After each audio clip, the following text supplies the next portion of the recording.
আপনি কি এরকম হেলদি সুন্দর অ্যাগ্লোনিমা নার্সারি থেকে নিয়ে আসছেন, কিছুদিন বাদে সেটাকে আর বাঁচাতে পারছেন না?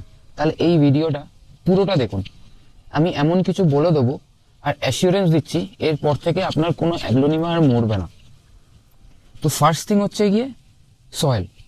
সয়েল কিভাবে তৈরি করব সেটা হচ্ছে garden soil, cocopeat, vermi compost আর সিন্ডার।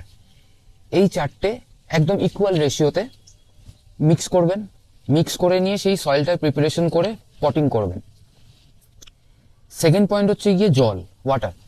তো জল কেমনভাবে দেব? যখনই আমরা জল দেব ভরপুর মাত্রায় কিন্তু জল দেব না। কারণ হচ্ছে কি, এই গোড়াগুলো দেখুন, প্রত্যেকটা গাছ মানে অ্যাগ্লোনিমার এই গাছের গোড়াগুলো যতই বসি হোক না কেন, গোড়াগুলো কিন্তু খুব সরু, পাতলা। আমি আরেকটা গাছ দেখাচ্ছি, দেখুন প্রত্যেকটার গোড়া দেখবেন একদম সরু এবং পাতলা হয়। তো মাটিতে যদি বেশি জল জমে থাকে তাহলে কিন্তু এই গাছগুলো বাঁচানোটা খুব টাফ হয়ে যায়, কারণ এখান থেকেই পচে যায়।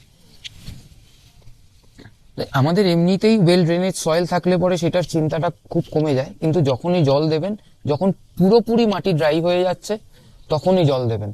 গরমকালে নর্মালি জল দিতে হয় 2-3 দিন অন্তর জল দেওয়া, আর শীতকালে 1 সপ্তাহ 10 দিন বাদে বাদে জল দেওয়া।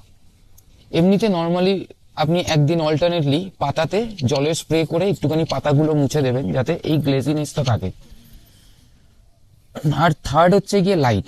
এই গাছগুলোকে সবাই বলে ইনডোর প্ল্যান্টস, কিন্তু ইনডোর প্ল্যান্টস বলে কিন্তু অ্যাকচুয়ালি কোনো গাছ হয় না।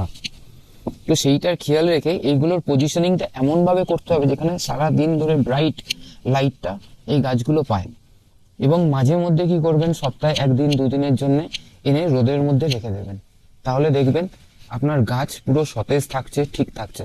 আর আমি এবছর বর্ষার সময় কি করেছিলাম, মাসে একবার করে বাইরে এনে প্রত্যেকটা গাছ দেখুন এই গাছটা কতটা বুশি, প্রত্যেকটা গাছ আমি একদিন করে এনে বর্ষার মধ্যে রেখে দিয়েছিলাম। সারাদিন ধরে বৃষ্টির জল খেয়েছে, কারুর কিচ্ছু হয়নি। তো ছোট্ট ভিডিও, এই জিনিসগুলোকে মেনটেন করুন, দেখবেন আপনার প্রত্যেকটা অ্যাগ্লোনিমা কিন্তু খুব ভালো থাকবে।